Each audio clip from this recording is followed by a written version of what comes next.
I'll go ahead and go live and start recording. But Jeffrey has to make that call. I'm ready to go if you guys are.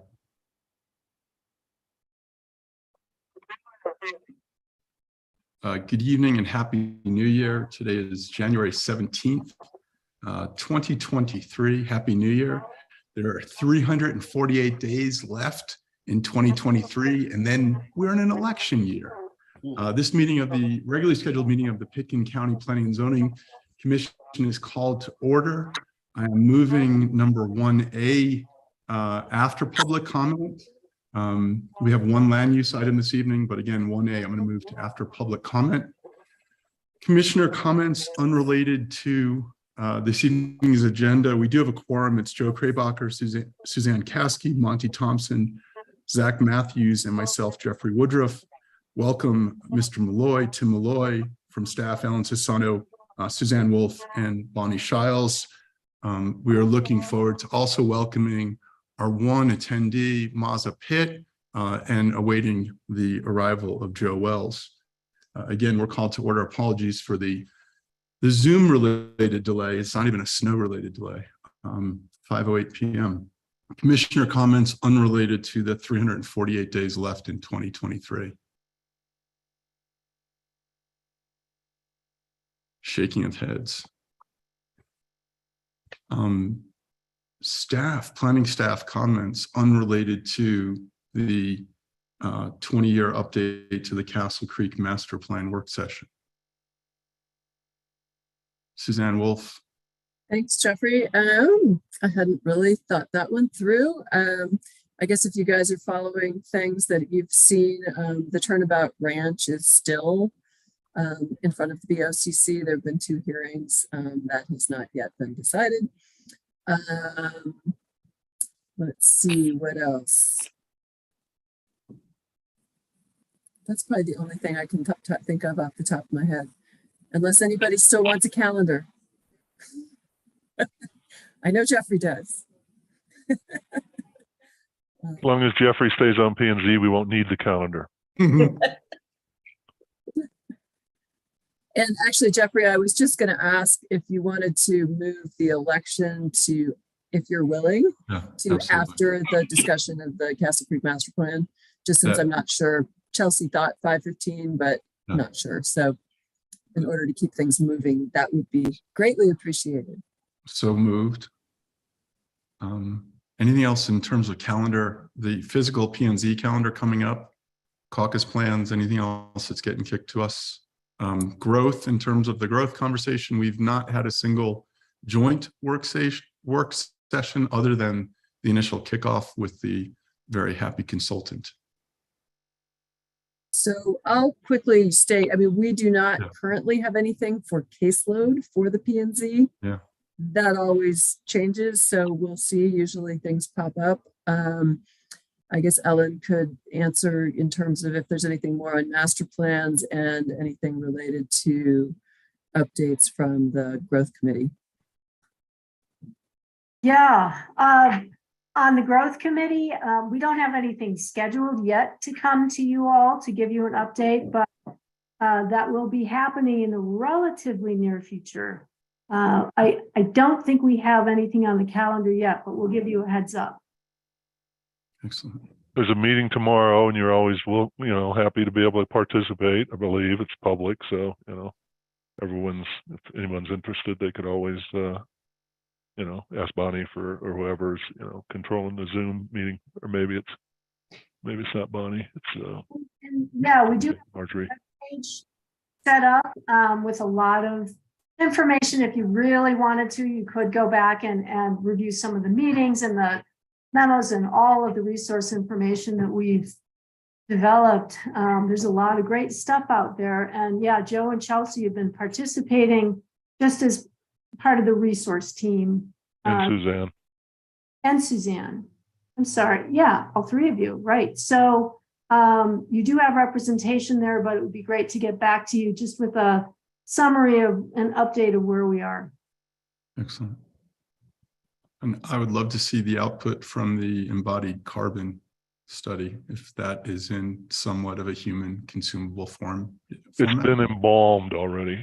Yeah, I appreciate, that's what I figured and assumed, but I was trying to be the optimist at the table. Additional. But there is a lot of great material, and you may as well start digging into it now rather than waiting till the last minute. All on the website for the most part.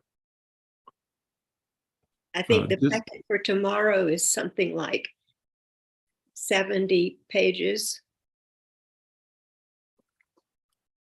Excellent. Any additional planning staff comments or commissioner comments at this time? Otherwise, this is a public meeting. I appreciate Courtney and Maza for joining us. I'm assuming you're online for the Castle Creek Master Plan, but if you do have any comments unrelated to the Castle Creek Master Plan, Planning and Zoning is welcome to take public comment at this time.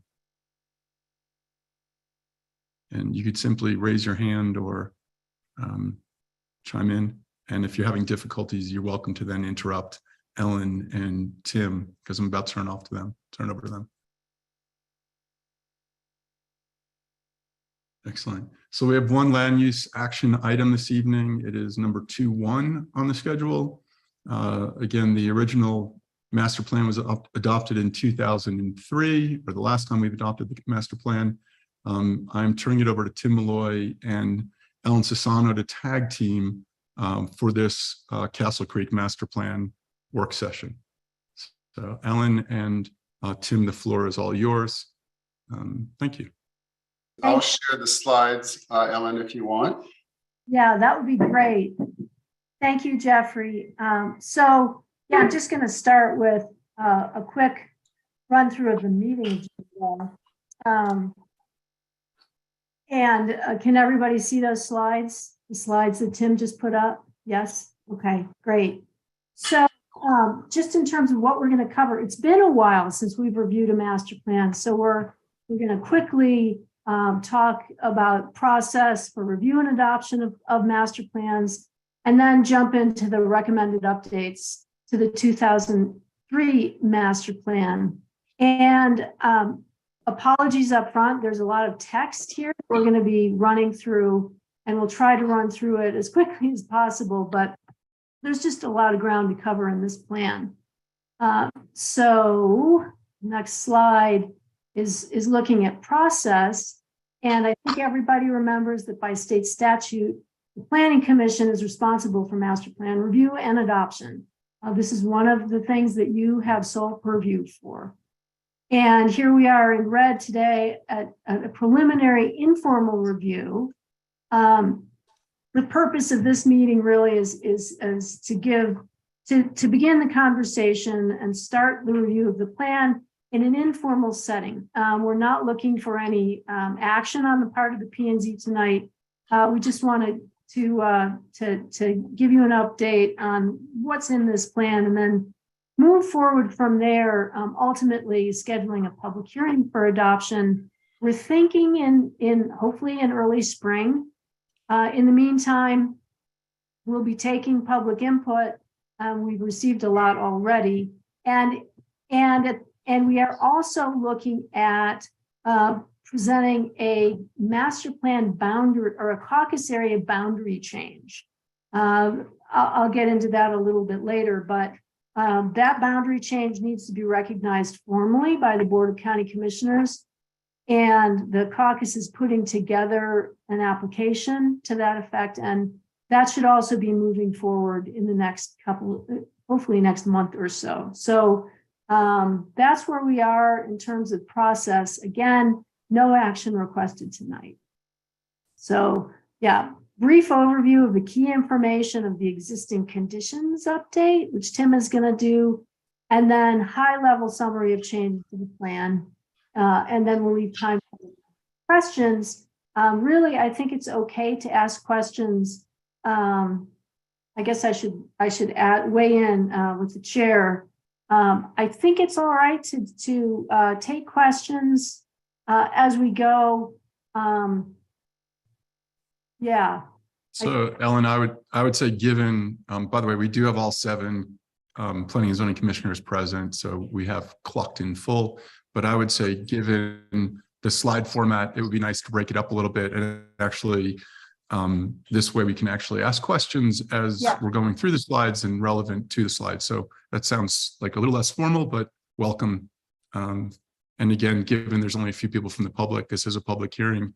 Yeah. And I appreciate a little bit of informality given the digital conditions we're facing. And also, I want to recognize that Joe Krabacher, I see your face on the screen. Joe Wells, the Castle Creek Caucus moderator, has joined us in this meeting, and he will no doubt have a lot to offer as well. So let's jump to the next slide. Tim's going to take it from here. Yeah, so we have a few slides just, giving you a very high level overview of the existing conditions work. And this slide shows you on the right-hand side a map of the planning area. And as Ellen mentioned, there have been some changes to the planning area, and that is going to be going before the BOCC. And one of those changes is to adjust the eastern boundary of the planning area to follow the ridge line. So this area that you see in kind of pink here, that's been added to the planning area from the adjacent east of Aspen Independence Pass planning area so that we can be following that ridge line. I think there have been quite a few conversations among the folks who have, mining claims up here about the fact that it seemed odd that the boundary didn't either correspond to the road or the ridge, and now we're making that adjustment. There are a couple of other adjustments over here, but I think they're mostly just better information in terms of topo because it was always intended to follow the ridge line on this side. And then there's one change that doesn't show up on this map, and that is that the planning area boundary used to extend up here and then include the Meadowood subdivision and then dip down here and come back. There was a little like beak kind of looking shape that came out here, and that has been removed. So Meadowood has been removed from the planning area. The planning area, as you know, is quite large, 46,000 acres, and it's a portal into some pretty beautiful and significant portions of the county, and includes things like the American Lake, Cathedral Lake hiking trails, as well as the Ashcroft Ghost Town Nordic ski area, which are, as you know, down here. And Toklat, or otherwise known as, what's the name of it again, El? It begins with a C.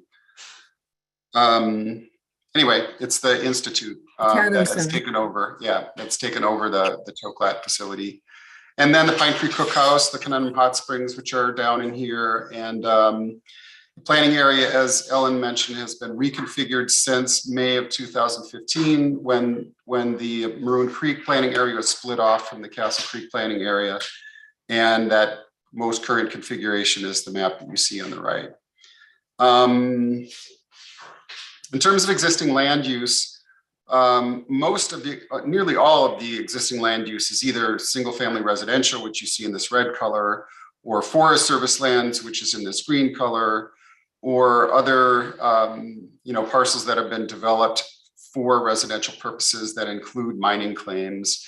And then there are some areas of commercial, or this could be called recreational too, because this is part of this sort of the Aspen Mountain ski area. There are 192 acres that are designated as open space other than the federal lands. That includes private common areas that are associated, for example, with Castle Creek Valley Ranch, as well as some Pitkin County owned parcels. Most of the private development is clustered along Castle Creek, which you see here. And of course, Conundrum Creek, which takes off in this direction. And the non-residential uses within the planning area include the Aspen Music School and the Country Day School, which are here. The Pine Creek Cookhouse, which is on the next map, and I'll show you in a second. There it is, the Cato Center and Ashcroft, et cetera, et cetera. This map shows the southern portion of the boundary. And this, for example, is the Pine Creek Cookhouse. This is Toklat, the Cato Institute. And you can see there are some additional mining claims and so forth that are in the southern part of the study area, although almost all of this has been TDR transferred and sterilized.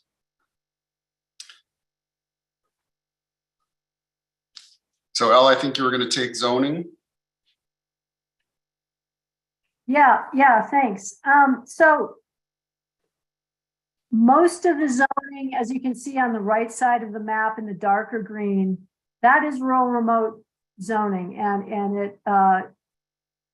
it really covers most of the steeper terrain on the west side of the planning area up to the Richmond Ridge. And then there's on the valley floor, there's AR10 rural residential zoning. And then there is, and some of that climbs up the ridge on the west side as well. And then you'll see a little piece of ski rec here on the west side, and that's the bottom of the Highlands area, sort of the run out from Highlands. And then also, on the eastern boundary, Tim's cursor is there on ski rec zoning that coincides with the Aspen Mountain ski area. There is a note here that in his work, Tim discovered that the ski rec zoning doesn't actually coincide with the ski area permit boundaries. And so we've been working with SkiCo and the Forest Service to try to correct that issue, that error. And it's fairly convoluted. So we continue to work on it, but the goal is to make those two, the ski rec and the permit boundaries coincide. So this is the build out analysis that was done. And I'm not going to spend too much time on this and give you a few overview facts. Then I'm going to go through just one of these zone districts and show you how the numbers are calculated. The planning area is about 56% built out. 47% of the private land within the planning area is encumbered by conservation easements. Through conservation efforts, the maximum build out has been reduced by 122 units. And the remaining build out potential is roughly 57 units. And to give you a sense, for example, for the rural and remote zone district, this line right here, there are 195 parcels. And by the way, this number excludes about 92 like little fragments that show up in the assessor's records, and they're small. Sometimes, most of the time, they're less than 0.75 acres. And some of them were also created by the process of dividing the planning area off from the surrounding lands, and also by the division of the planning area into the zone districts in order to be able to do this analysis. So we've accounted for those and we removed those small fragments, most of which either don't have an owner name or they don't have any heated area. So they're probably part of some other mining claim. It's just a little hard to figure out in this area. But at any rate, there are 195 parcels, 194 of which represent the maximum build out. And the reason that this number isn't the same as this number is because there's one parcel which extends over the boundary between the East of Aspen Independence planning area and this planning area. And the bulk of that parcel is on the other side, and it's already been counted. So the number of dwelling units that have been removed from development potential due to conservation or subdivision restrictions is 95. Leaving 99 as the build out potential after accounting for conservation subdivisions. And then the number of existing units just in the rural and remote area is 28. And this number was determined by looking at all of those parcels and how many of them have heated area and how many of them do the county's GIS structures layer show as having structures. And then I did a final check with Google satellite imagery to make sure that in fact those structures look like, like actual rural and remote cabins. And that number turned out to be 28, leaving a maximum build out potential of 71. Of course, when we talk about likely build out, this is the number that the county's been using for years, and most of the build out analyses that have been done really since since the 2003 plan was done. And that is basically 60% of this maximum remaining build out. So that's 43 for the rural and remote area, 28% of the total build out potential. And then we have an average house size here number. So if there are any questions about this, I can take those questions now. Otherwise, we can move on to talk about how these numbers, especially for the rural and remote area, translate on the ground using a map, which is in the next slide. Any questions? Nope. Okay, so this slide shows the rural and remote zoning boundary. That's this green hashed line. And I'm looking really just at the northern half of the planning area because this is where virtually all of the development potential remains. Although we have two different kinds of parcels here, one is mining claims and the other one shows up as vacant, they're essentially the same for purposes of how this build out potential was calculated. They're just privately owned parcels, in most cases privately owned. Some of these are owned by Pitkin County, the mining claims, that have development potential. The vacant ones obviously show up, and these, by the way, are how they're designated in the assessor's parcel data. So where it says mining claims, that's what the assessor's parcel data shows the use as, and where it says vacant, that's how it's shown. The ones that are vacant, obviously, most likely don't have any, occupiable structures on them. Although in one case, I think there may be. But at any rate, this shows kind of, the parcels that are developable within the rural and remote area.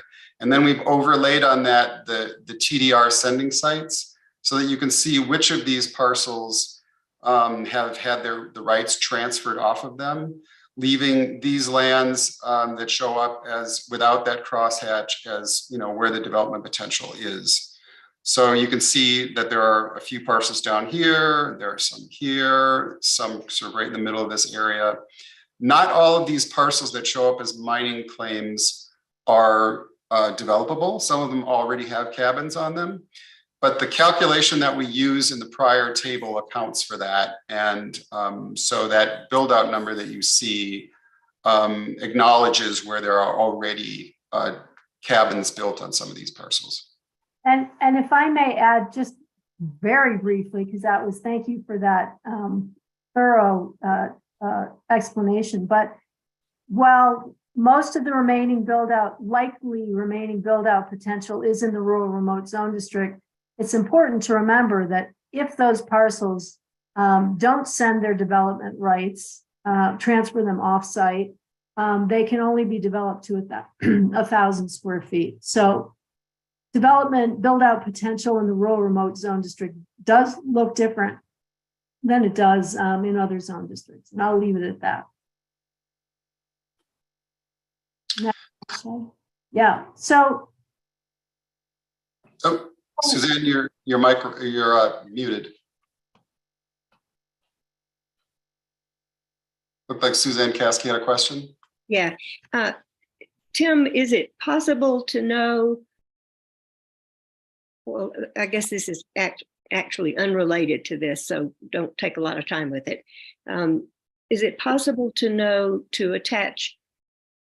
where those development rights, where those TDRs went? Yeah, I think so. I think Suzanne Wolf and the planning staff keep a pretty complete record of the transfers. I don't know if you track, Suzanne, I think there's a certificate, and so the number gets tracked from where it left to where it landed.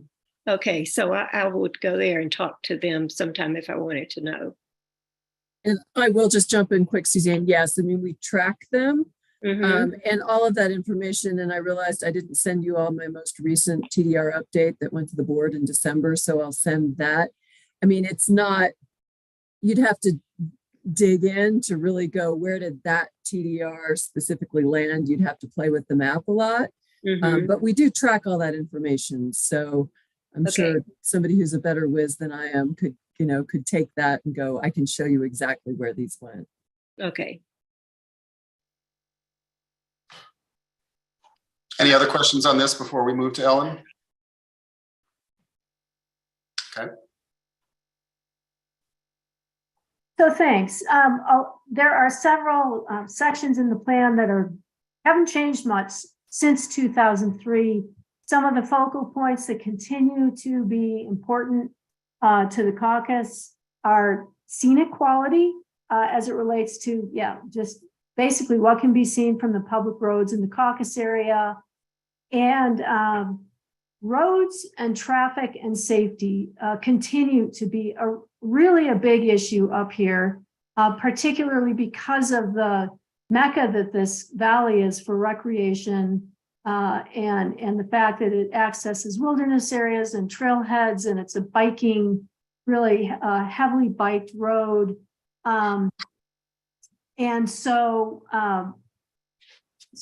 Roads and traffic and safety have really been an issue that we continue to try to deal with, and several action items pertain to that topic. And then they all really relate back to various aspects of growth and land use that we'll get into. All of these other sections are addressed. Some of them are new in this plan, like climate change and resiliency, renewable energy, and we'll get into those sections. But I think really the focuses consistently have been on those sections that I've highlighted in this slide. I have a question again. How do you define citizen housing? Am I still? Yeah. That's a good question. It's one of those terms that has been bantied about for years, and I think it's affordable. We hear it called affordable housing, citizen housing, but it's really referring to typically to deed restrict housing that's been deed restricted. I see. Okay, thank you. Can I just jump in quick too, Ellen? Suzanne, there's a policy in the land use code that was adopted that's titled citizen housing. And I could, copy that and send it, or it's section 1-60-370. And it speaks, puts some more, parameters, I think, on what we're talking about when we use that term specifically. Is that by any chance, Suzanne, in the definitions section of the code, which I'm looking at right now? If you're not finding it there, I know that's the title of the land use policy. I'd have to. It's not in. Okay, not defined. It typically refers to deed restricted housing, although I'm sure there are some variations on that theme. Okay, so we're going to go through these as quickly as possible in the order that you see on this list here, and we're not going to cover all of the language that's in all of these slides. Otherwise, you're probably pull your hair out. I've done that already, as you can see. So in terms of water quality, some of the new action items are mandating efficient use of water by all and encouraging implementation of smart irrigation to reduce water loss. Some of you may remember that this was a topic that we discussed at length during the Brush Creek plan. And I think Jeffrey had a big hand in suggesting that, and that has been copied over to this plan. And then also incentivizing the application of best technologies for water efficient fixtures and buildings, and encouraging the retrofitting of existing homes with water efficient fixtures. And we're also talking about prohibiting new man-made water impoundments, and those aren't things that have not like beaver activity or other wildlife behaviors, but actual man-made facilities. In terms of air quality, the plan wants to acknowledge the very high quality, air quality that exists in the caucus area, and try and further that and protect that through things like encouraging the use of existing transit service and the development and use of alternative energy vehicles, as well as periodically updating the code, the land use code and the International Building Code and the Energy Code to include further guidelines and regulations that incentivize the use of effective renewable energy resources and technology to reduce greenhouse gas emissions. So these are just a handful of things. And these, by the way, in all cases, when you're seeing these slides, these are new policies. The document itself includes other policies that have existed in the past, but these are new additions. Tim, Yep. is there a monitor up there? Is there an air quality monitor? Not that I know, not that I'm aware of. I think the only one that I'm aware of is in Aspen.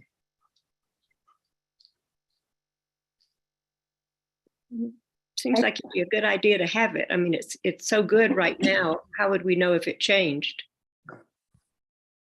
Good question, Suzanne. Good point. And I don't know if there is anything monitoring air quality at this point. I think Tim's right. But good idea. Well, I can see, I know that this caucus area was appropriately concerned, highly concerned, having to do with the development of Pandora and what that would do to, say, traffic on Little Annie Road and all back in there. And so I think that's another reason that maybe there should be a monitor there.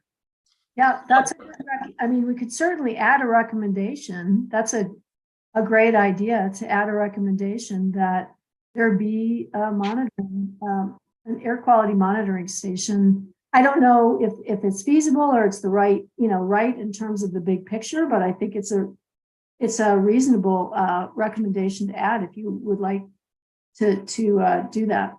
Yeah, I would. Okay.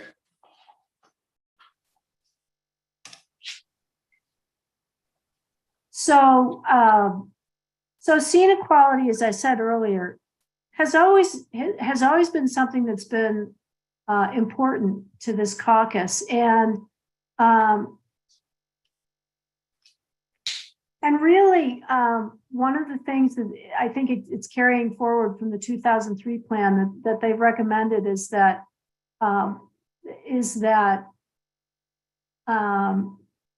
rather than dealing with there are some sections of this plan that do make specific recommendations about house size, but for this area, the recommendation has been that the scenic regulations really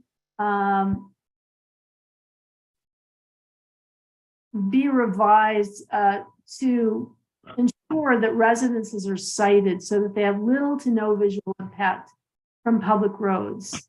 And if they have little to no visual impact, then in theory, the size isn't as big an issue, at least from this caucus's perspective. And another recommendation that they've come up with, and as a result of Pandora's, there was some concern about updating standards relating to scenic values in the rural remote zone district. And one of the recommendations made was that we develop a standard in the land use code that would allow for reduction of development, and that could be house size or other, where necessary to preserve scenic values. And that's not something we have the ability to do today in the land use code, but it is a recommendation that we haven't seen in other caucus areas to date.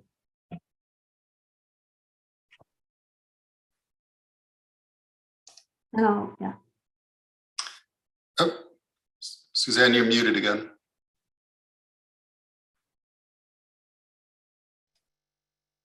Could I ask another question of Joe Wells? Joe, are you still around? Well, let me ask this of Suzanne Wolf or Ellen. If the new growth committee comes up with house size recommendations, things that have to do with air quality, climate related to climate change, would that be overlaid on this plan as well as all others? I can respond first, and Suzanne may want to jump in as well.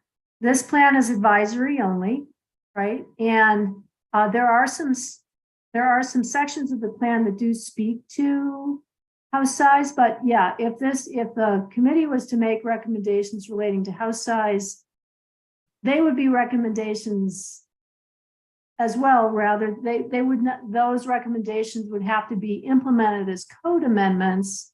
And there'd have to be some decision about whether, depending on the recommendation and then further implementation, whether those house size restrictions would apply countywide or whether there'd be an overlay for certain sections of the county, yet to be determined. But this is advisory only. So, Okay. yeah. I don't Thank you. know if it helps. Does it? Suzanne, is there anything else to add there? I think the only thing I was thinking is that, you know, what we've talked about with the growth committee's recommendations is what that looks like to incorporate, because there are all of the caucus area master plans, and then there's the county comprehensive plan, which essentially I always think of as stitching together all of those area plans. And that really that's where potential county-wide changes, would be acknowledged, or those recommendations would be incorporated that would all, inform land use code amendments. So again, this is one piece of the comprehensive plan. The growth committee's recommendations, may also inform that comprehensive plan. And that plan is something that's on the agenda to do later on this year when the other individual plans have been brought to you for review. Thank you. So this is a new section, renewable energy, and these are the objectives in that section, which include implementing resource efficiency measures for existing and new structures, with the primary goal of reducing energy consumption associated with buildings, and then supporting on-site renewable energy within the caucus area. We'll note that the caucus was not comfortable with the idea of larger scale energy efficiency projects. So yeah, this is really restricted to smaller scale, like individual homes, et cetera, et cetera.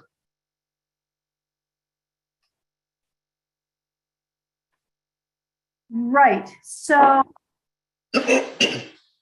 this is a new section, and it's been included in the master plan updates that we've done so far in all of them. And really the key goal here is it's twofold, is to support and implement Pickens County's climate emergency resolution and climate action plans, and also the plan for resiliency, which is really preparing for, being able to prepare for, respond to, and recover from hazards that result from climate change. And we're seeing those here and around the world, and it's events like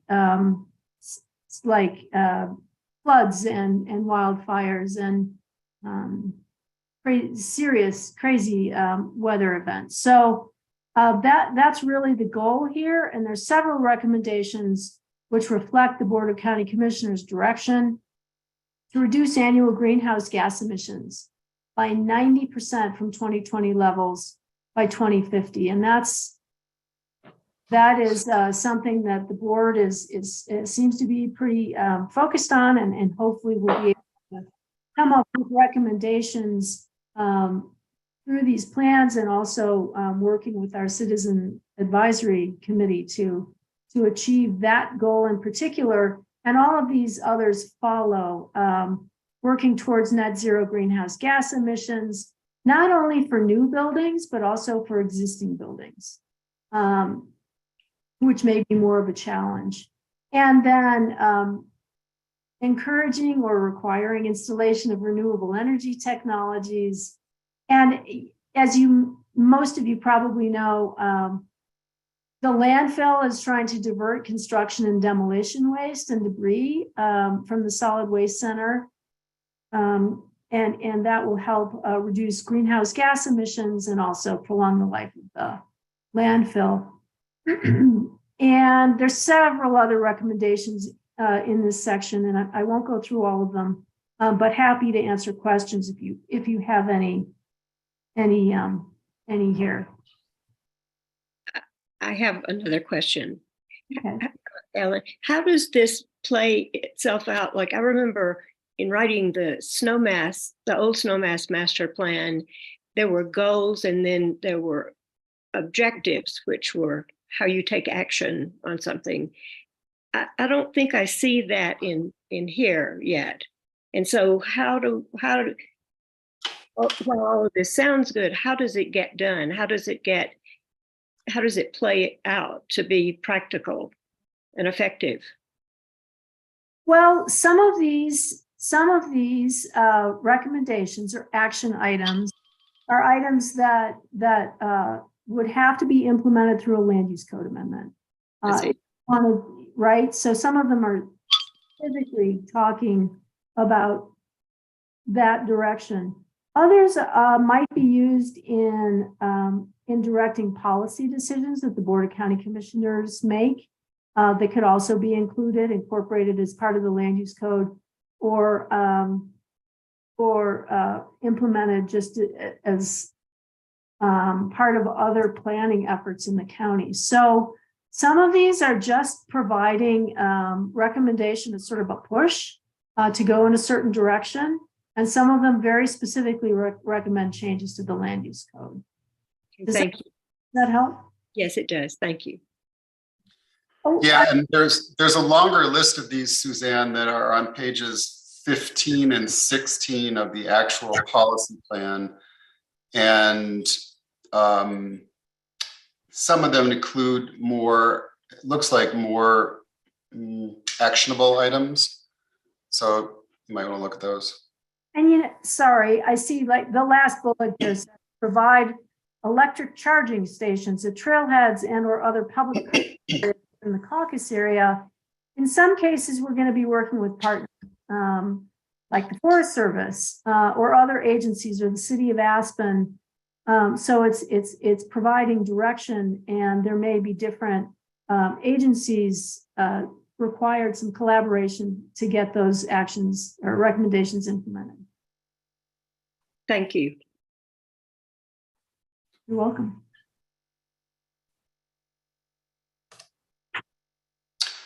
Okay, so this slide talks about, essentially it's a continuation of the prior one, but these action items are related specifically to wildfire. And they include such things as encouraging residents to proactively engage in self-support measures to ensure their own safety. And also a couple of items down, using the FireWise model applied in Upper Snowmass to address and manage defensible space on a neighborhood or caucus-wide scale.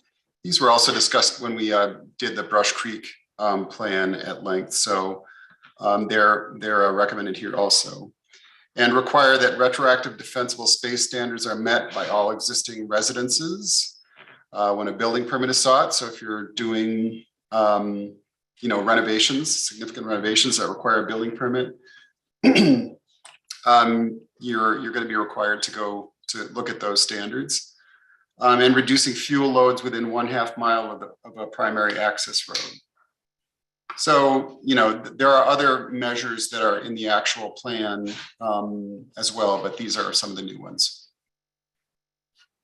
And again, before I move on quickly, we're talking about resiliency here, and it's trying to make sure that we're dealing with the effects of climate change and wildfires. One of the things that we have been, we expect to experience and already have in the valley. And these are just sorry, I'm on the previous slide, the wildfire slide, but these are actions that emergency coordinator, manager has really stressed as being critical, important, so that we are as resilient as we can be in the face of climate change. So that's wildfire. We'll move to water next.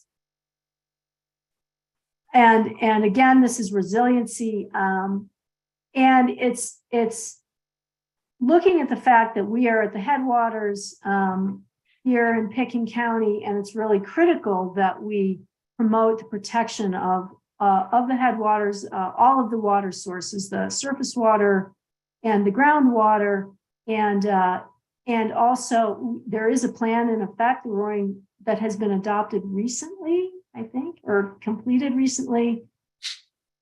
Now the watershed plan has been in effect for a while. So there is a plan in place that's looking on a comprehensive scale at the Roaring Fork watershed. And this master plan suggests that we take actions that align with that plan.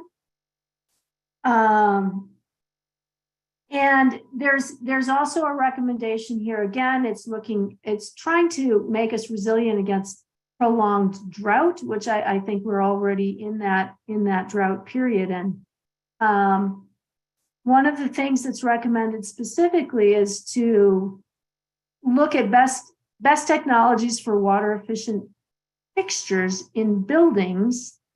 But again, we're looking at not only new buildings, but encouraging the retrofitting of existing homes with water efficient fixtures. And the city of Aspen has taken action in this direction. And I'm not familiar specifically with their, I think it's their building code now. Suzanne may know more, but they are actually really being proactive in this effort, and I think requiring water efficient fixtures. So yeah, and then there's also, again, discussion in this section about really making sure that we're using efficient irrigation where it exists in this valley. I think that's it on that slide. So the next couple of slides are a little bit higher level, and these again are resiliency actions. And you can see here that they fall into, on this slide, 3 distinct categories: biodiversity, resilient infrastructure, and economic resiliency.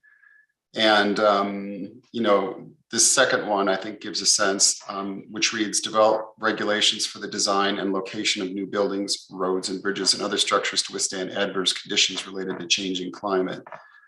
So it's just looking at a way of thinking in the long term about how, we can be more resilient and respond more quickly to significant disasters and be back up on our feet more quickly. And then the next one talks about food security, which is new and kind of unusual in master plans. But, the objective is to encourage local food growers and markets within the caucus area to try and be more local oriented. There's some of this in the valley already. It's had, I think, varying success, but I think it's a great idea. And it's included in this new section that's called food security. So this next section, again, it's a new section. It's under growth and land use, and it's called land use pattern. And this, Suzanne made some reference to the SKICO's Pandora's application and review that you did. And I think this, the need to look at land use patterns here came out of that Pandora's discussion. And basically, the recommendation is that we acknowledge that there is a relationship, and we'll have a map in a minute, but there's a relationship between the East of Aspen planning area, master plan area, and the Castle Creek master plan area. They are adjacent to one another and connected by a ridge. And the commercial recreational use that exists on Aspen Mountain, which is primarily in the East of Aspen planning area. and that activity as it relates to the Castle Creek caucus area it's an important relationship that we need to acknowledge. And basically the issue that was raised was the fact that the commercial recreational use and informal recreational uses both access. Some of them access from Summer Road in the East of Aspen planning area, and some access from the Castle Creek side, and that would be more maintenance and operational aspects of the Aspen Mountain ski area. So basically, a new unusual recommendation in this plan is to recognize that connection between the two planning areas that results from the commercial and recreational and informal recreational uses on either side of the Richmond Ridge. Not sure what that's going to look like, but it's a recommendation to at least acknowledge the need to look at these issues and perhaps come up with some land use solutions. So here, this map, Tim, if you could walk your cursor along the ridge line there, that dotted line, I don't know if everyone can see it, but that is the Richmond Ridge that separates the east of Aspen Independence Pass planning area from the Castle Creek planning area. And without going into much more detail, that cross-hatched line on to the right of the ridge is the Aspen Mountain ski area. And again, there's access to that ski area from Summer Road on the east side of the ridge, but also for operations and maintenance, there's a fair bit of access that comes off of Little Annie Road and Midnight. I guess Tim was just tracing Midnight Mine and then Little Annie Road further out the Castle Creek Valley. And there are impacts to both informal recreational uses on the Castle Creek side and pretty significant impacts to the rural residential and rural remote zone district properties on the Castle Creek side. So that is something that was raised as an issue as a result of the Pandora's discussion. And while there are no specific recommendations for addressing those issues, it's identified as something we really need to look at. And I'll leave it at that. So then the plan includes some recommendations related to zoning. And on the right-hand side of this slide, you can see the existing zoning sort of in the most developed portion of the study area, although I admit that the study area isn't shown on that map. And the idea here is to generally support the goals of the current zoning designations to preserve the natural resources and character within the caucus area. And these items that you see underneath are various recommendations to achieve that, like supporting the intent of the rural and remote zone district, including recommendations to address development on substandard size lots and strengthen activity envelope and site plan reviews for parcels within the district in order to try and better manage development that's coming down the pike. Amending the ski rec zone district to eliminate resort cabins as a potential use in the zone district. And I think this is another item that came out of the Pandora's review, because that was one of the things that SkiCo was talking about at that time. And then this last bullet is adjusting the ski rec zone district boundaries to correspond to the ski area permit boundaries, which we mentioned earlier. We discovered during the existing conditions review that they don't actually correspond. And so we're working on that with SkiCo and with US Forest Service. And so.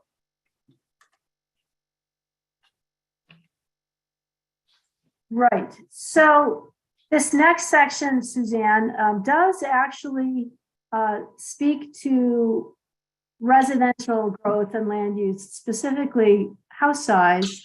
The plan does acknowledge that perhaps there is a need to look at the impacts of large homes on rural residential areas, looking at all of the things that we know to be impacts, including traffic generation and visual impacts and greenhouse gas emissions, et cetera. And so this is a series of recommendations that basically says, do go ahead and look at maximum allowable square footage for floor area to make sure it's consistent with rural character and addresses climate change and greenhouse gas emissions and energy consumption policies. So again, this is providing some direction support for looking at house size as it relates to those issues.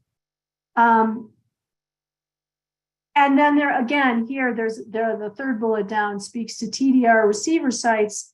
Here, the issue is more about the visual aspects of large homes where receiver sites exist within the caucus area.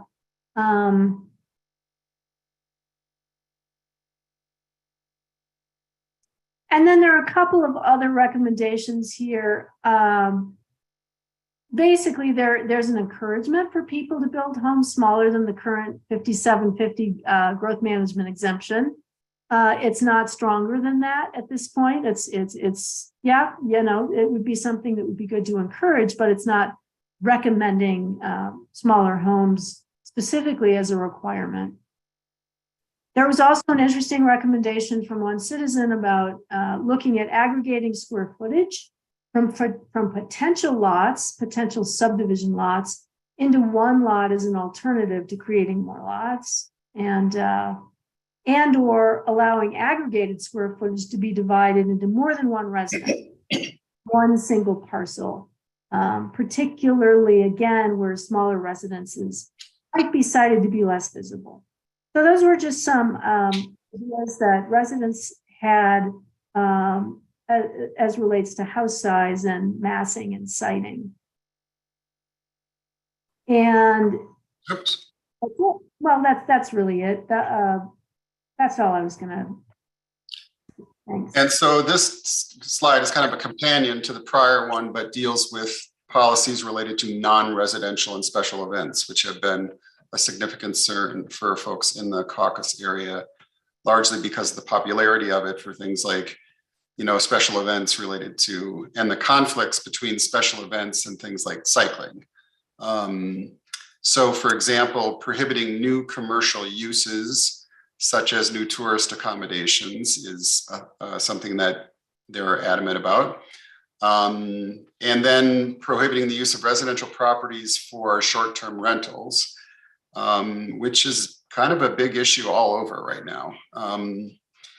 And not renting them for periods of less than 6 months at a time. So long-term rentals are okay, but short-term rentals not so much. And then limiting special events to preserving existing rural character and enjoyment of the caucus area, and managing special events and construction traffic on both east and west sides of Richmond Ridge to address negative impacts to residents adjacent to respective roads. And this has come up in a number of different ways. There have been some weddings up there that have been pretty impactful, and other special events that have been impactful on the roads. And so that is something that there's a significant concern regarding. And then no road closures associated with those special events, and consulting with the Colorado Parks and Wildlife regarding the routes and timing of special events to limit impacts on wildlife.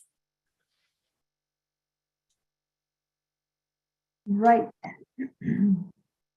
So this section speaks directly to growth management and a little bit to house size. The first objective in black there comes directly from the Board of County utilize growth management and code to create an equitable, sustainable, and resilient regional quality of life and economy for the future, and to meet our climate action objectives. And this is a statement that the Citizen Growth Committee is working directly with.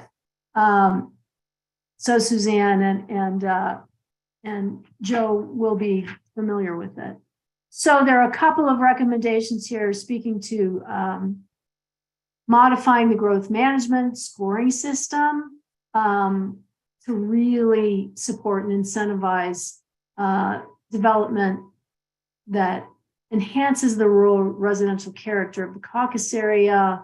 And there's also a recommendation that the annual square footage allotment through growth management for the Castle Creek Valley be reduced. And then this in the last bullet, there is some recommendation to look at house size and recent development data to determine whether, well, maybe changes to house size regulations are warranted. But look at it. It's not a very direct action item that says reduce house size, but you know, it does contemplate some consideration for change. That's it. So next is that citizen housing action items related to citizen housing that we talked about earlier, that Suzanne inquired about the definition of. And these are just a few action items related to that. And the one that's probably the most significant is encouraging the purchase and buy down of existing units within the planning area is one measure to promote affordable housing without increasing growth rates or impacts. The map that you see on the left is showing the existing caretaker dwelling unit inventory.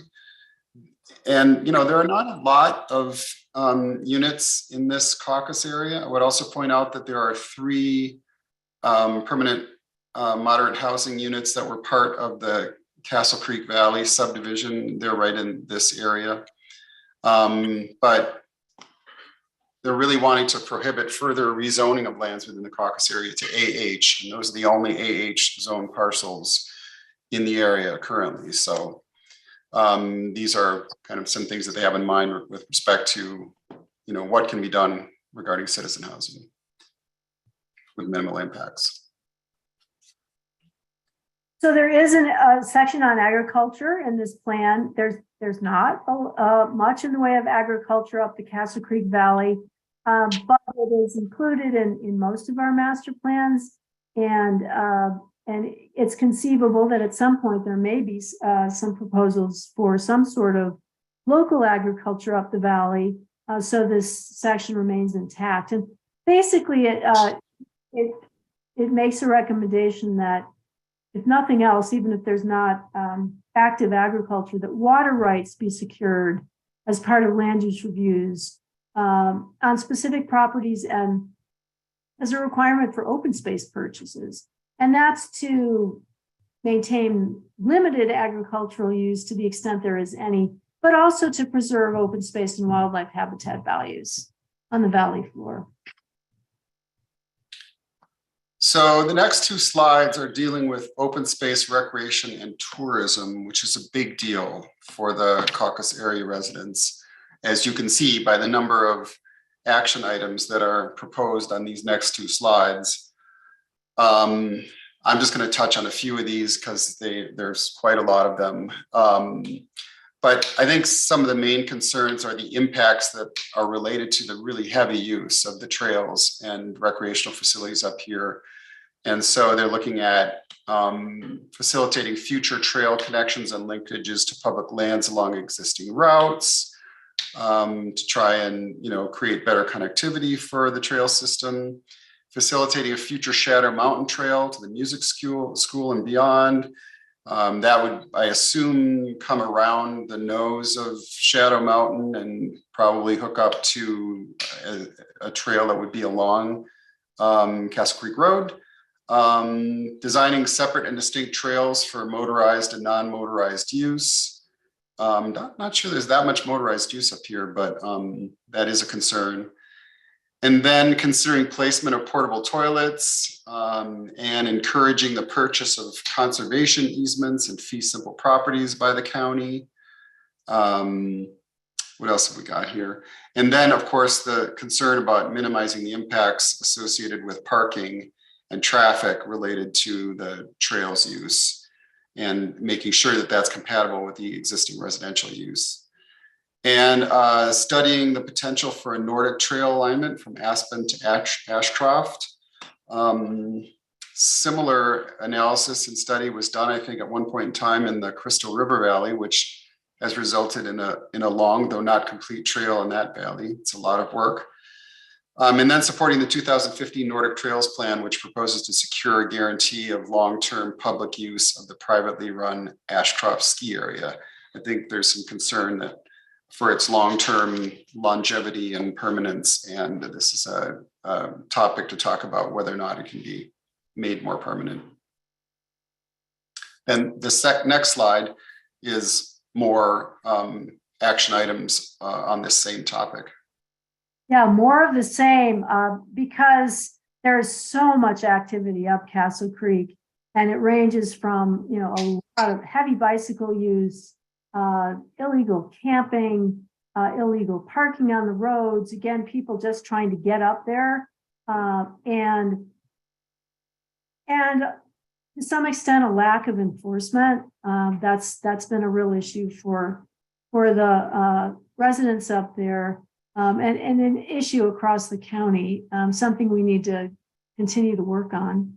And snowmobile use at the top of the valley, mostly, around the Braun Huts, but also I think up Little Annie Road and Midnight Mine is sometimes an issue. Sometimes there are conflicts. And so that's come up a fair amount over the years in terms of being an issue. Finally, at the bottom, the last bullet here is something that Wilderness Workshop asked us to add to the plan, and it's basically supporting the addition of wilderness or consideration of the addition of wilderness. I want to say in the Star Peak area at the top of the valley. So there was some language added to that effect. And Suzanne, in this case, this would just be something that the Board of County Commissioners could use as support in a plan in an area that's affected by the wilderness, implementation of wilderness. And, they could use this plan as part of a letter that they might draft in support of wilderness designations. So that's it for this slide. And this topic, I'll leave it there. So the next two slides are related to roads, traffic, and safety, which are basically akin to the sort of concerns that we already saw discussed in the open space and recreation tourism section. And that is that there's heavy, traffic up this valley for recreational use. So some measures to try and control that or keep the rural character of the caucus area intact by maintaining the county roads in their current condition, allowing minimal improvements, not trying the build it, they will come approach to, maintaining that road. Consider providing snow plowing for Little Annie from May 1st through November 1st. And I'm not sure, Ellen, is this different from the current plowing? Because I thought there was like an April plowing date This is an ongoing conversation. I don't know what the current date is, but there have always been some residents up in the Castle Creek Valley that have requested a different date for the closure and for snow plowing. And so in answer to your question, I don't know what the existing date is, but this is something really that Public Works needs to look at, and ultimately that this is a decision that they will need to make. So it's something, the date changes. It's moved throughout the years, the requests for these date changes. Yeah. And then this last one, of course, is to improve safety for bicycles and automobiles through, some analysis of the feasibility of making select improvements along Castle Creek, like either wider shoulders or some other way of managing the conflicts between bicycles and automobiles. And the next slide is more of the same because roads and traffic and safety are such an issue up here and have been for years. Several recommendations, including perhaps educational signs on Castle Creek Road to improve safety relating to cyclists and drivers trying to coexist. The installation of guardrails to address safety issues on some of the curbs that are really considered to be dangerous. And then also really encouraging bicycle shops and other related businesses to educate their customers about safely sharing the roads. And that includes e-bikes as well that are now in the mix. And then back to the use of Summer Road versus Little Annie and Midnight Mine roads as access for operations and maintenance associated with that. It's really to acknowledge that there is an impact associated with use of those Castle Creek roads, and they need to be dealt with. Yeah. So I'll leave it Yeah, at so that. we're down to the last two slides. Yeehaw. Congratulations to you all for surviving this. And this one is about transit. And we're talking here about a few recommendations requiring commercial and special review uses and special events to utilize van service, to kind of try and contain the impacts of these special events. And then the feasibility of creating a Castle Creek shuttle service to reduce traffic associated with commercial, nonprofit, and recreational uses in the Upper Valley. You know, like the Ashcroft ski area and the Pine Creek Cookhouse and the Toklat facility, et cetera. And then working with the county and RAFTA to monitor traffic and parking impacts associated with tourism and to establish plans for developing an electric shuttle or van service, similar to what they're doing on Maroon Creek Road. And then finally, telecommunications. There is some broadband service partially, it goes partially up Castle Creek Road, and those at the top of the valley would like to see that, would like to see it reliable and affordable broadband service within the caucus area as a whole. And so I think that wraps up the sections. And right, this next slide basically says, there's a link. Here's the link for anybody who would like to review the existing conditions report or the draft master plan on our Pickens County Long Range website. And comments should be sent to me, and there's my email address and my phone number. And what we will post notice, there will be, for the public hearing, we will, for adoption, there will be a public notice in newspaper and other, and that's typically 30 days prior to the meeting. And in the meantime, anyone is welcome to contact me if you have questions or would like to submit comments. And that's it. So Ellen, thank you very much. And Tim, there was a question entered earlier that was closer to the build out slide, and I apologize, we didn't get to it, but in the Q&A, Ellen or Tim, if you could take a look, I think there's sort of two questions in there. One was whether a parcel was included in the caucus plan, and the second one was sort of an EDI, equity, diversion, and inclusion question. And I think both of those are for you. But while you take a look at Courtney's question, I also wanted to give a nod to Joe Wells and see if Joe, as the Castle Creek coordinator, moderator, wanted to supplement Tim and Ellen's presentation before we open it up further for any remaining questions. I would like to comment about some of the boundary changes.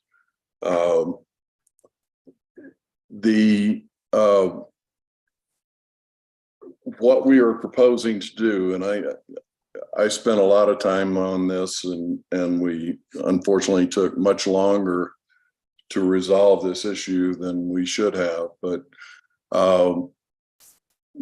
the major change is removing the areas within the UGB that were identified in 2000 by the BOCC. Obviously, those areas are subject to a totally different master plan than we in the rural area or the rural portion of the caucus are subject to. And we just have wanted to get back to just including the rural portion of the Castle Creek Valley in the caucus. Other changes that we're asking for approval for include going up to the ridgeline on both sides, which I think Tim explained pretty well. But also the original Maroon Castle Creek caucus does not extend to the county line to the south. And all of those mining claims up in the Cooper Basin were not within the caucus. So we would like to pick that area up and add it to the caucus so that those claims fall within the caucus.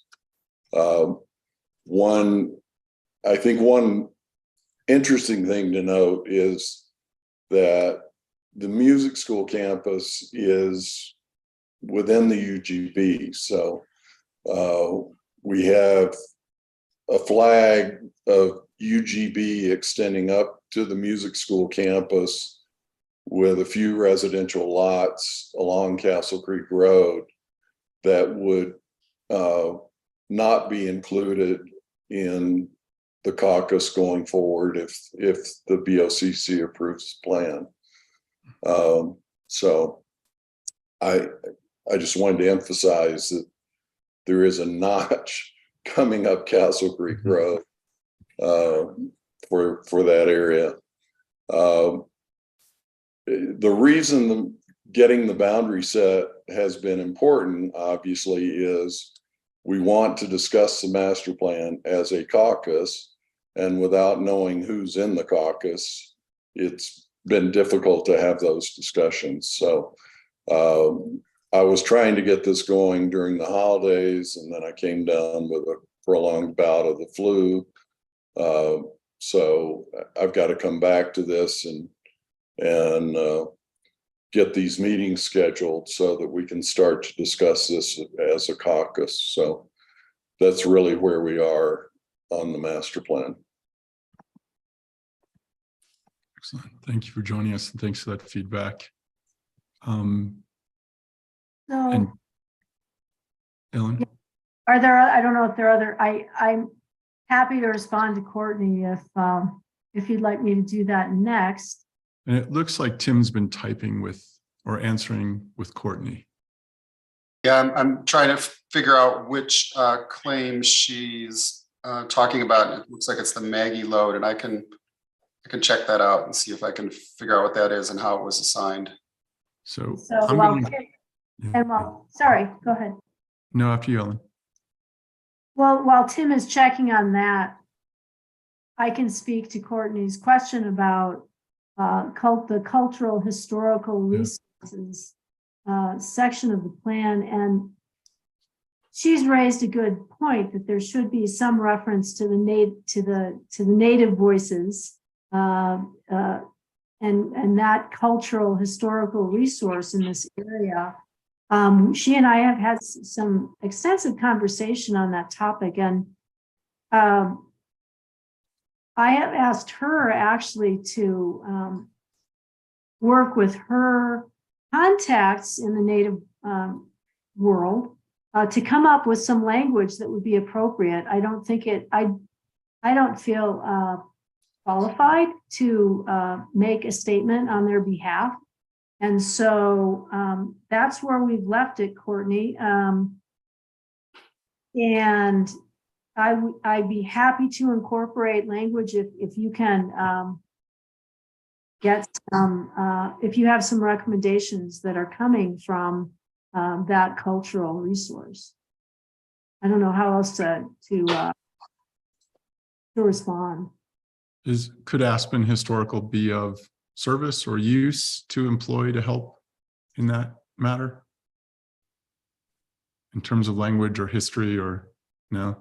Yeah, I think I should let Courtney respond. Yeah. I think something very specific in mind.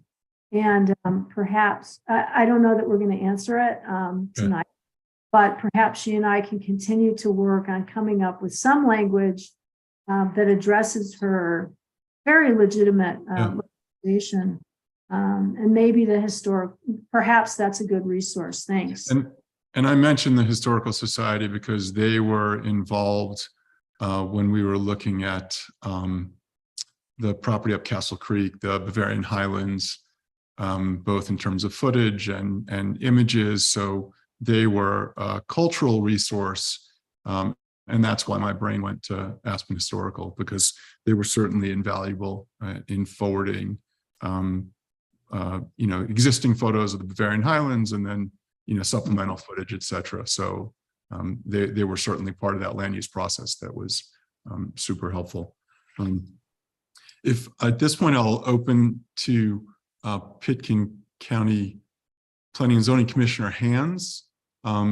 If I don't see any, I've got 3 items for Ellen and Tim, but I will defer to my colleagues first. And I see Suzanne's unmuted.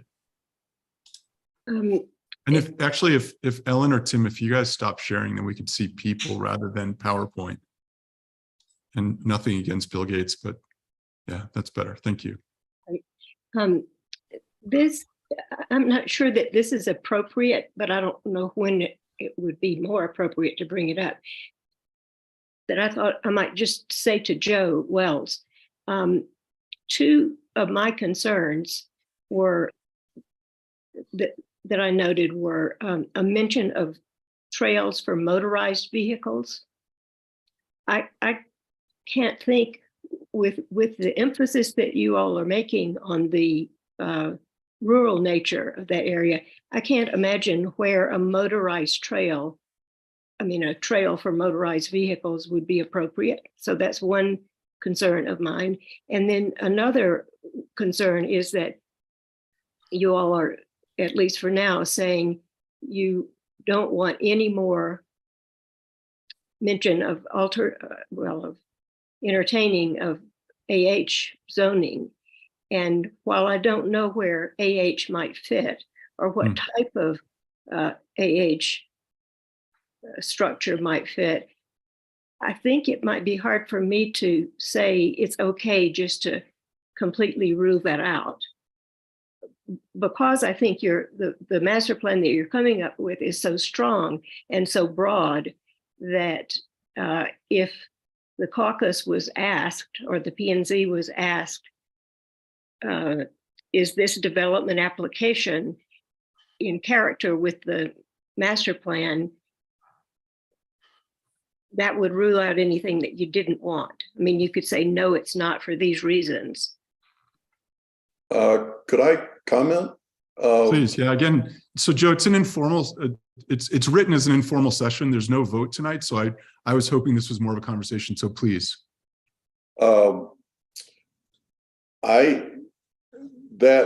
That prohibition against AH zoning is not a caucus recommendation. AH was eliminated by the county. There's specific language somewhere in the code that actually prohibits the application of AH, if I'm not mistaken. After we got some deed restricted lots approved at sometime after the deed restricted lots were approved in Castle Creek Valley Ranch, that change was made by the county, and it wasn't as a result of anything the caucus recommended. I see. In fact, at the time, the caucus was pretty much non-functioning. So that happened in that interim period before the caucus reorganized. On the motorized trails issue, I consider e-bikes to be motorized vehicles. So I don't think they should be on the non-motorized trails. I've been involved in the establishment of a number of motorized trails, one of which is on the side of Shadow Mountain across a couple of parcels there, which is the trail that Tim was describing. There's an ore cart alignment along Shadow Mountain on the west side of Aspen Mountain. There's a trail easement there.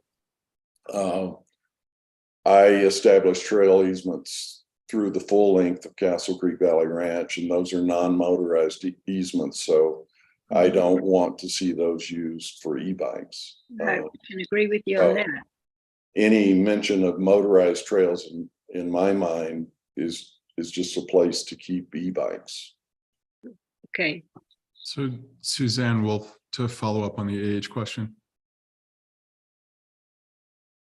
Thanks, Jeffrey. Yeah, Suzanne, the way the affordable housing zone district is written in the land use code today, it is limited to the urban growth boundary.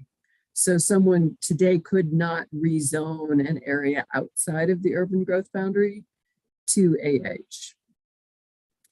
If you Okay. read, and I'll provide that policy I was mentioning, there are other places in the code where, it talks about preserving existing housing or, other things, but since that's been in the code, which is definitely since 2006, right, we have not, had the ability to rezone areas outside of the urban growth boundary to AH.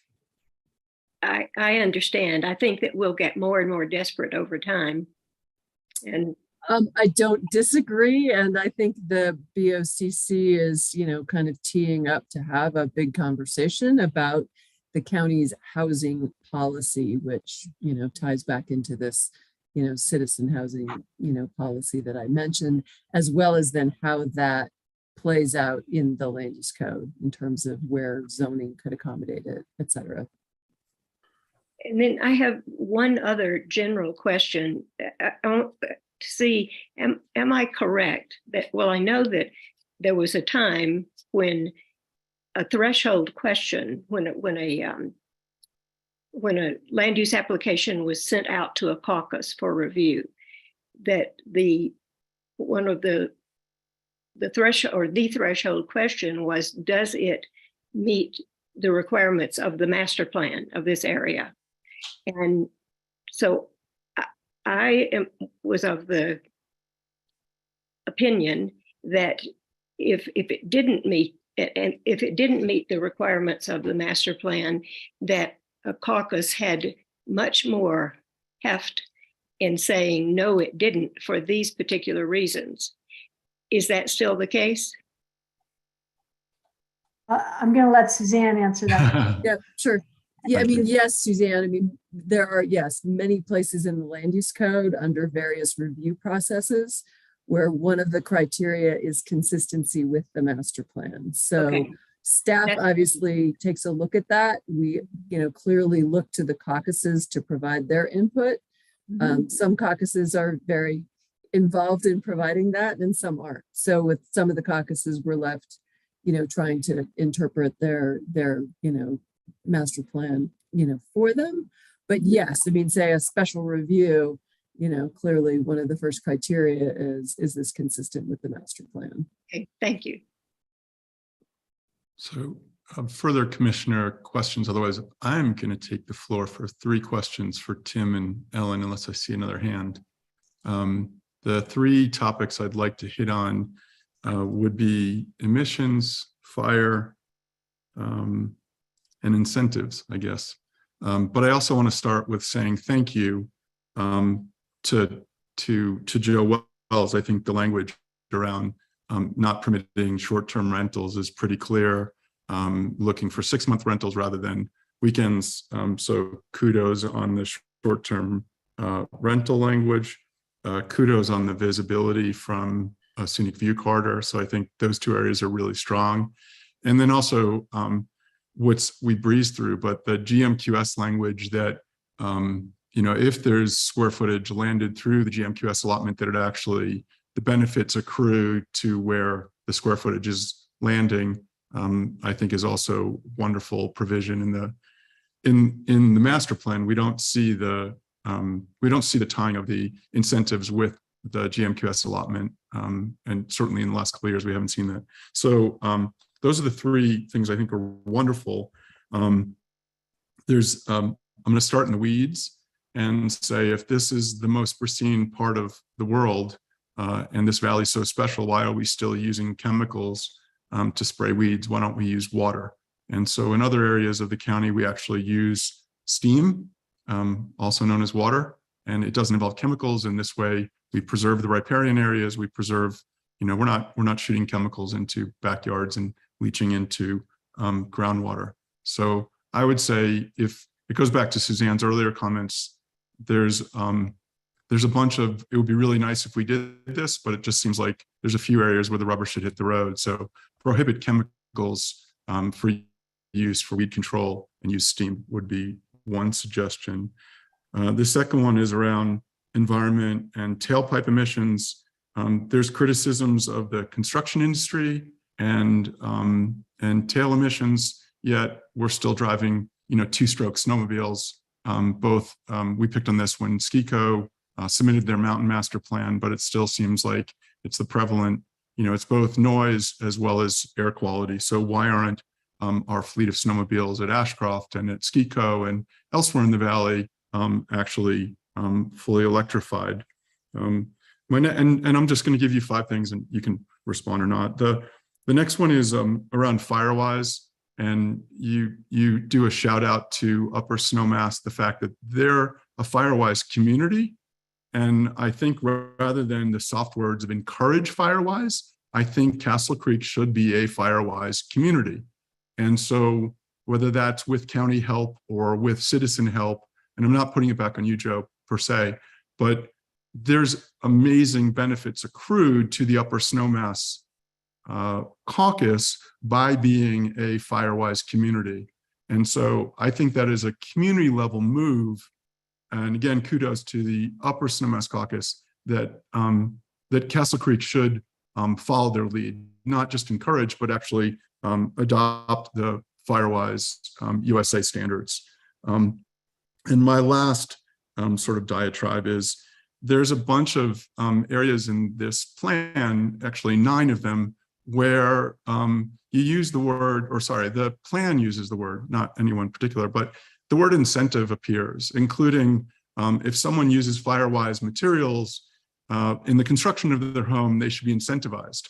Well, actually their house won't burn down and they might have lower insurance fees. So it's not the master plans. The master plan shouldn't be saying incentivize, I think, in that case. And the 8 other cases where it's also used, for example, lowering building permits if you don't use combustible materials should not be part of the master plan. Like you're building in a place where you want to insure your house, you should not be using, TNG wood clad in 2023. So I just disagree with the language. Incentives come in from CORE and the federal income tax credit and the Investment Reduction Act or Inflation Reduction Act, and Holy Cross Energy. I don't think they come in through the master plan or Pitkin County.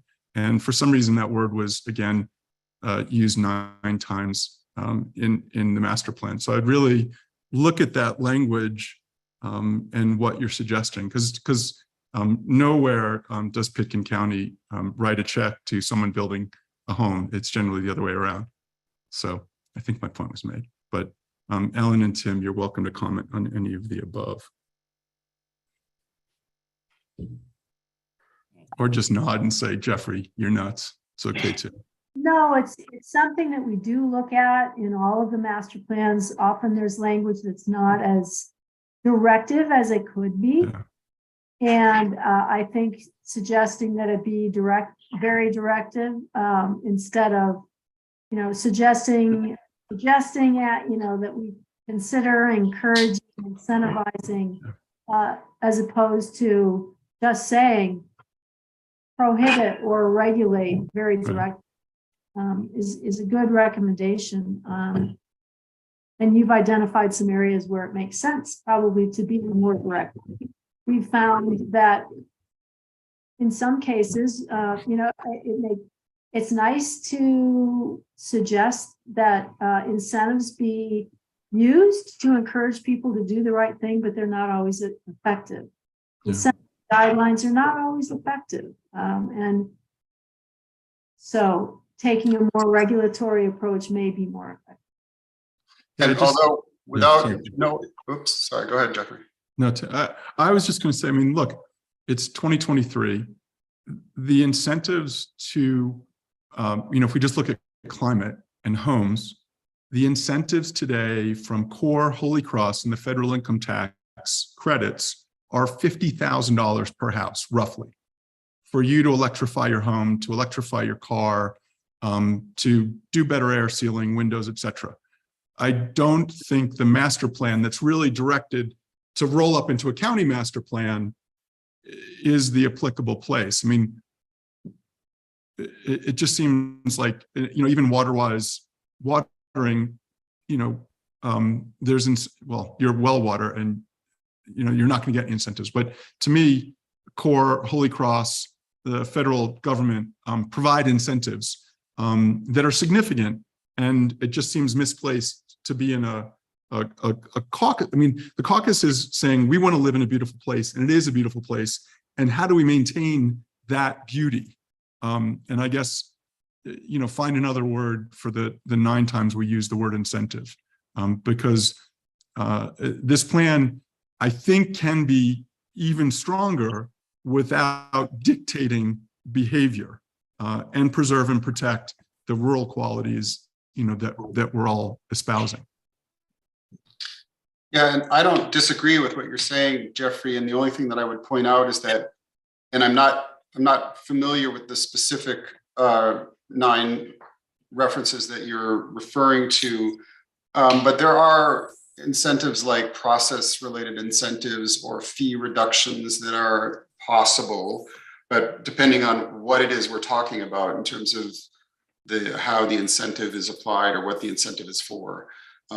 So I would just note that there are some of those things that the county has done over time that might be valuable or continue to be valuable.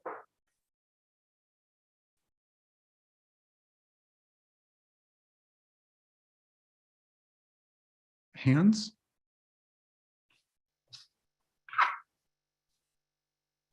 And thank you, Courtney, for reaching out to the Northern Ute Tribe. And thank you, Tim, for addressing Courtney's questions in the Q&A. Sorry, and I guess I'm just passionate. I think that there were we strengthened the language over time, for example, in the Brush Creek Master Plan, and got very specific with it. And I think it goes back to sort of Suzanne Caskey's earlier comments. There's some mushiness to this plan. I think that might have been her word or mine. Monty Thompson has his hand up. Yeah, I just wanted to say, I think that all these master plans are evolving nicely. I think it sounds like a really good plan.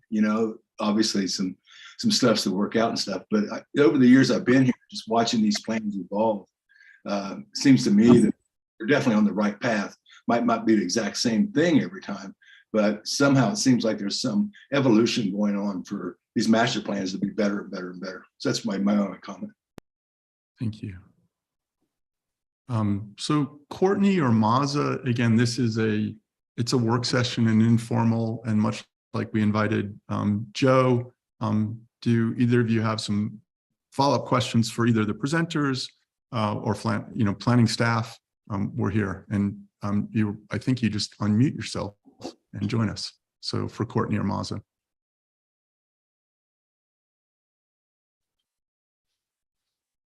And while they're looking at the unmute button, Tim or Ellen, just so you leave satisfied, were there any specific questions that you had for planning and zoning commissioners that you thought, like, we need to circle this, or, and I guess the same for Joe, was there anything in particular, given this is informal, that you wanted us to address?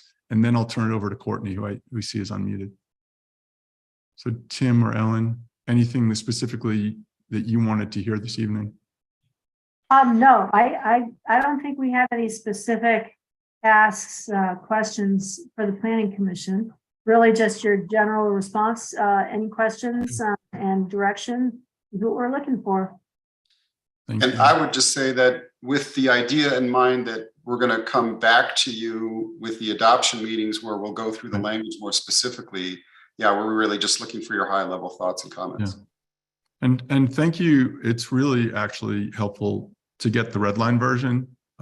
Just from a reading methodology standpoint, it's kind of enjoyable to see how it evolved. And even if it was just an email inquiry or, it was public. So it was nice to hear who was interjecting. I think that it's a nice part of the adoption process. So Courtney, at this point, I have a quick question, Jeffrey. Yeah. Can I ask the question real Courtney quick? was first and then Chelsea. Oh, it's Courtney. okay, Chelsea, if you want to go first. No, quite all right. Well, yeah, I just think a land acknowledgement would be important. I don't know, and I know Ellen was more than willing to do that. And some form of truth and reconciliation as well. And I don't know if it's possible to do it in the master plan or where.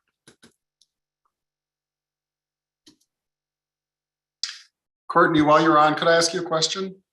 Of course. This is Tim Malloy. We've been exchanging in the question and answer session, and you said you wondered if your parcel was accounted for. And by that, do you mean in the build out analysis or in some other way? In the build out analysis. Okay, So it's that I can check for you. okay, because it's under Forest Service, but I've been there my whole life. My uncle patented it in 1891. And then it was all embezzled by the county for 30 years, the taxes, and the judge wrote it off to himself. So I've been unwinding it. Okay. We'll look more If into that. it's genocide, it follows in kleptocracy. So that's where I think truth and reconciliation would be good to start with, too, with the Northern Utes. Thank you, Courtney. Chelsea. Thanks, Jeffrey. Sorry I was late. Apologies. Then I caught the tail end of what you were discussing or just beginning to discuss about a potential boundary change to this caucus. And that sounds like a great idea to incorporate up in this Castle Creek Valley all the way up to the ridge line and Richmond Ridge. That makes a lot of sense. So I commend everyone for coming up with that good suggestion and then incorporating it into the revision. And then just curious, if the East of Aspen caucus had any objection to you taking that land. Like we only heard from this side of the fence or the side of the ridge line. So anybody on the other side say, no, we want to have influence over that, or are you, I may have missed that. So I apologize if it's repeated. That's a good question. There was lengthy, and Joe Wells may want to weigh in, but there was lengthy discussion. And I believe in the initial phases of that discussion about the boundary, there were some representatives from the East of Aspen caucus, but good question. We should probably check in with them as a caucus just to ensure that there's no objection. Yeah, so good question. Maybe we can address that next time we go around and get a statement from them as to their yes or no or position on it. I would just point out, we're only talking about the areas that are in the Castle Creek drainage. We're not talking about going across further at this time. So, okay. As a clarification. Thank you. And I think the real active caucus on that side of the ridge is really down in the valley, right? There isn't a really active caucus up on the ridge. That is true. That's a good point. The East of Aspen caucus, the East of Aspen master plan covers a very large area. The caucus itself does not go up to the ridge. So quite well taken. It's unlikely that the caucus would have an issue. And Joe's point is well taken as well, that really it's everything that is going to be included, added, will fall onto the Castle Creek side of the ridge. So it shouldn't be an issue, which is really why we haven't pursued it, but it may be worth just checking in. Aren't they supposed to be redoing their master plan also? That was the whole excuse for us trying not to, or the reason that the staff said we shouldn't approve Pandora at the P&Z level is because they needed to redo their master plan first. So are they doing that? Yes. The caucus is definitely involved, although they are, their caucus area only covers a small portion of the master plan area. And yes, you will be seeing that plan coming forward next. Great. Okay. So Eva Chilson, you've had your hand up and I appreciate your patience, but you just joined us. So the floor is yours.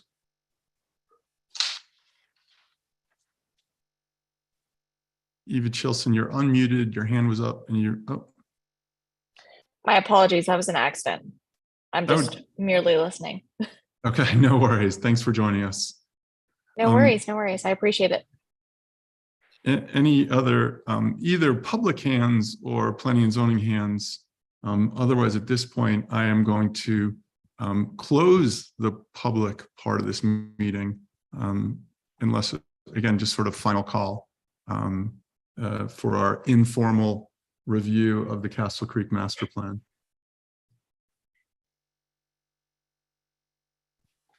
So seeing no hands on the Zoom, at this point, I am closing the public part of this work session, and thank you to Joe Wells for his work. Thank you to the residents of the Castle Creek Caucus for joining us, and thank you to the planning commissioners for their feedback through this informal review. We've closed the public part of the meeting, and we're going back to the election of a chair and new chair, which is 1A this evening. So at this point, the chair would take nominations for the 2023 chairperson of Planning and Zoning and vice chair of Planning and Zoning.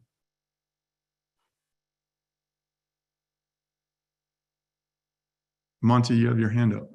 Yeah, I think we should give Chelsea a shot at chair if she's into it.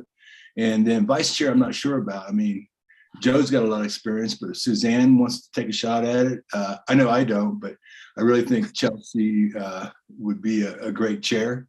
And so that's kind of my recommendation for chair. I'm happy to stay vice chair, by the way. Thank you, Monty. I'm happy with my current position. Question, is it a 1-year role or is it a 2-year role? Or however long is it? I don't think I don't think it's specified. I mean, we basically hold an election once a year. So, you know, at least a year, and then, right, generally someone has stayed in that position longer than that.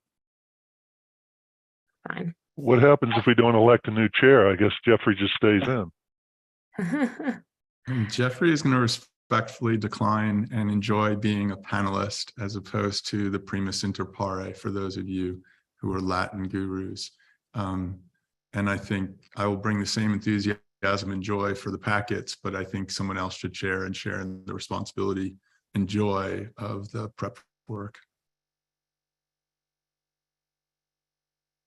So we I don't know if we even have a motion on the floor then. I think we had a motion and a decline. I'll accept the chair for Any chance we can get like 1 to 2 minutes?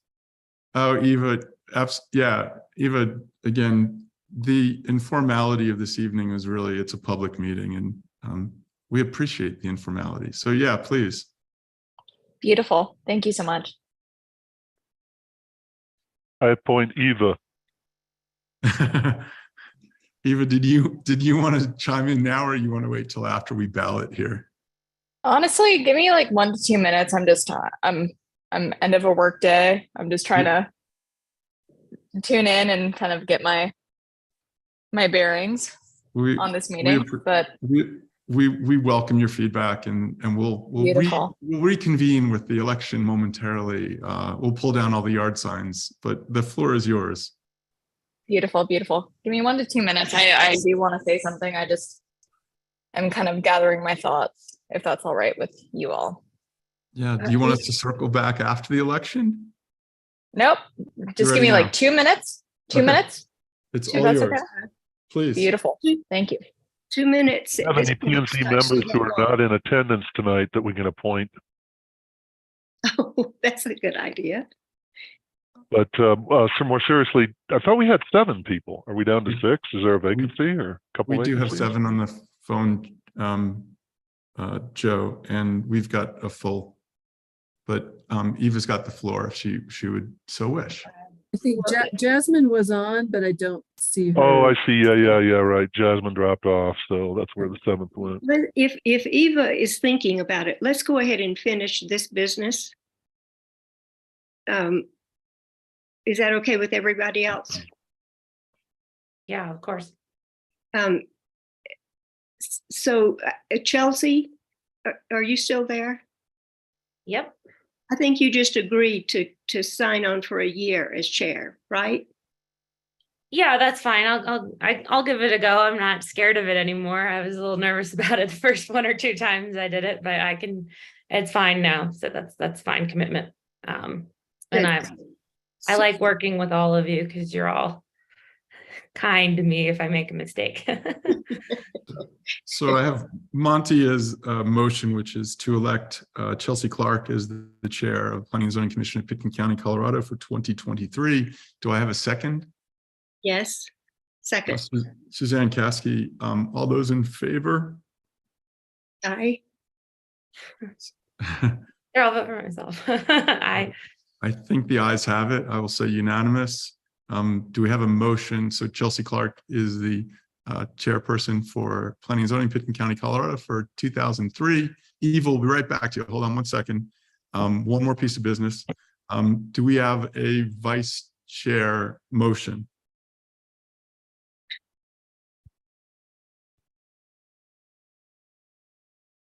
I'd nominate Zach. So Zach Matthews nominated for the vice chair, Planning and Zoning, Pitkin County, Colorado. Do I have a second? I'll second. And Zach, we should ask, would you accept the role as well? And I hope you're still on. Yeah, I will tentatively accept. So I have a. How tentative are you? No, I accept. Reluctantly. Yeah, there you go. So I have a motion. I have a motion. Sorry, and I have good attendance, Zach. I'll be there. I have a motion and a second. All those in favor of Zach Matthews as the vice chair of Pitkin County Planning and Zoning for the calendar year 2023. So thank you so much. We have a chair and vice chair. And our final order of business at 6:58. Eva, the floor is yours. Sure. No, I was taking those 2 minutes to just read online, and Yeah. I actually support the former chair. I think that Chelsea is biased and just not qualified at all. As I can see, she is a super advocate of development in Aspen, and I think that you guys are making a huge mistake. And I'm 22 years old, Yeah. and I can say this with a heavy, heavy heart. So good luck to you all. Excellent. We appreciate your feedback and joining us this evening. Anything further? Otherwise, my last move as chair is to look for a motion to adjourn at 6:59. So let the record reflect that we meet within our 2-hour window. And thank you all for your time. Motion to adjourn? Yes. Excellent. Second? Second. Excellent. Please enjoy your evening. And as they say on Hill Street Blues, be careful out there. Good night, all. No. Thank you. Good night, guys. Take Night. care.